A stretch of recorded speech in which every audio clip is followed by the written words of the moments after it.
Pivot Tables by Tamia Bell McCrary and Tennille Wilson.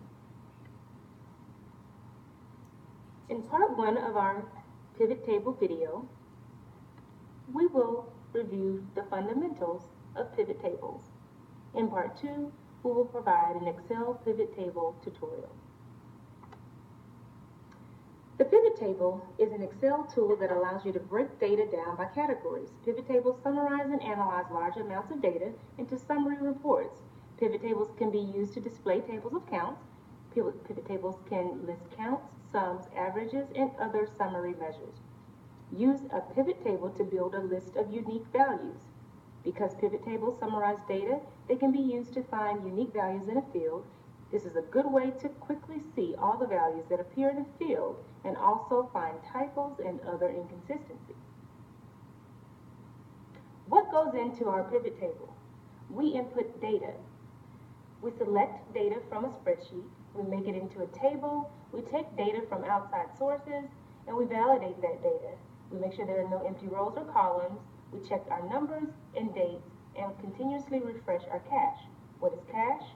Cache means you store data locally in order to speed up subsequent retrievals. It is pronounced cache. To do this, we just right-click on the pivot table and right-click and click Refresh Data. When creating a pivot table in Excel, we select all of our desired data cells, including the header row. We select the Insert tab and select the pivot table and click OK. Keep in mind we must have column headings in the first row. We must have a tabular layout, which means no blank rows or columns, and must have no repeating columns of data. The dialog box will pop up. The address of the selected data appears here. Put the new pivot table on a new worksheet as it is most convenient. Here we're exploring our ribbon for the pivot tables. We see here that we have the File, Home, Insert, Page Layout, Formulas, Data, View, Analyze, and Design. We most often use the Data tab, Analyze tab, and Design. Analyze provides us many functions that allow us to analyze the data that we have, and Data also allows us to provide similar functions. Design, we mostly use Design when we're done analyzing our data and creating our pivot table to make it more appealing and attractive to our target audience. And again, the Analyze and Design tab to build reports. If you notice to the right of the screen, it provides us fields that allow us to drag our column headings of data into fields. And this is just basically the parts of our pivot table. So as you see, we're able to drag those headers directly into filters, rows, columns, and values. So, building a pivot table. We want to ensure that our data meets the needs of a pivot table first. We want to start the table wizard. This is a very quick way to create this table. Click the Insert tab at the top of the Excel window. Select the location for your pivot table. After selecting your range, add a row field and continue to add necessary data. On the Insert tab of the ribbon, click the Pivot Table button. In the Create Pivot Table dialog box, check the data and click OK.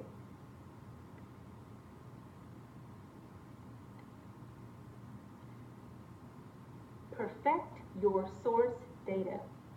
To minimize problems down the road, always use good quality source data. And what that means is we will have, again, no blank rows or columns, no subtotals. Each column will have a unique name on one row only, and every field will have a value in every row and column. So, for example, month names, location names, region names. There are at least two ways of selecting and limiting data. You can choose to utilize filters or slicers, and this is just an interactive, good for doing what-if scenarios method. Value filters allow us to focus on items such as the top 10, bottom 10, or a specific portion of the total values of data. For example, instead of showing the total sales for all products, use a filter to show just the top 10 products or narrow it down to two of the top two. Using filters, it is fast, and slicers give us a great visual interface for seeing exactly what is in our data that's selected. Okay, so our examples 1 through 5 for filtering show that the first step in our worksheet, we must identify each column using a header row. And I continue to repeat this because this is very important. And 2, we select the Data tab, then locate the Sort and Filter group. We click the Filter command. In 3, the drop-down arrows will appear in the header of each column. Click the drop-down arrow for the column you want to filter. In this example, we'll filter the Type column to view only certain types of equipment. The filter menu appears in 4. Uncheck the boxes next to the data you don't want to view, or uncheck the box next to Select All to quickly uncheck all. Check the boxes next to the data you want to view. In this example, we checked laptop and projector to view only these types of equipment. In 5, we click OK. All other data will be filtered or temporarily hidden. Only laptops and projectors will be visible. Plan before you build. Before you start building, jot down what you are trying to measure or understand and sketch out a few simple reports on a notepad. This will help guide you through the huge number of choices you have at your disposal of data. Keep things simple and focus on the questions that you need to answer. Use a table for your data to create a dynamic range. If you use an Excel table for the source data of your pivot table, you get a very nice benefit. Your data range becomes dynamic. So it'll automatically expand and shrink the table as you add and remove data. So you want to select any cell in the data, use the keyboard shortcut Control-T to create a table, click the Summarize and Pivot Table button, tab Tools, and then Design. Build your pivot table normally. Data you add to your table will automatically appear in your pivot table on refresh. Here are some resources to better advance your skills in creating pivot tables. To recap, why is it useful to create pivot tables?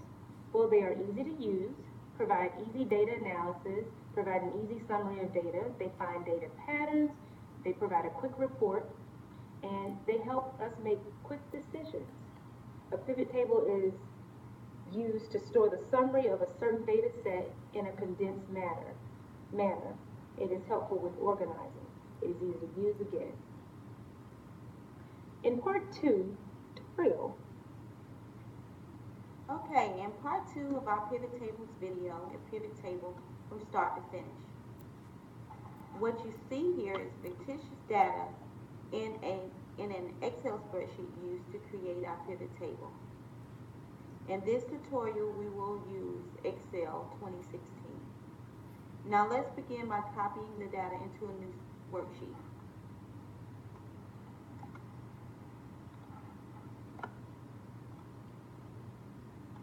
Determine the data headings needed for the pivot table. And in this exercise, we will extract information which includes the average education level, salary, car value, home value, savings, and social climate index are coupled. Next, select or highlight your data in the spreadsheet. Then you want to select Insert on the Excel ribbon. Choose the Pivot Table tab, and a Create Pivot Table dialog box will appear.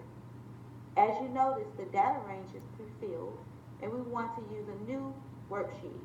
So be sure to select the option New Worksheet. For this tutorial, we will select the education level and drag it to rows. Then drag the other headings into the value field located at the bottom right of your field table.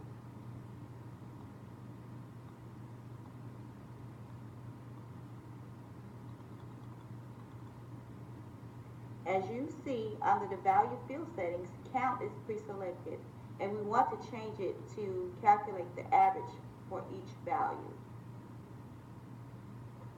And then to do so, you will see a value field setting and a drop down, and you want to click that option and select average, and do that for each value.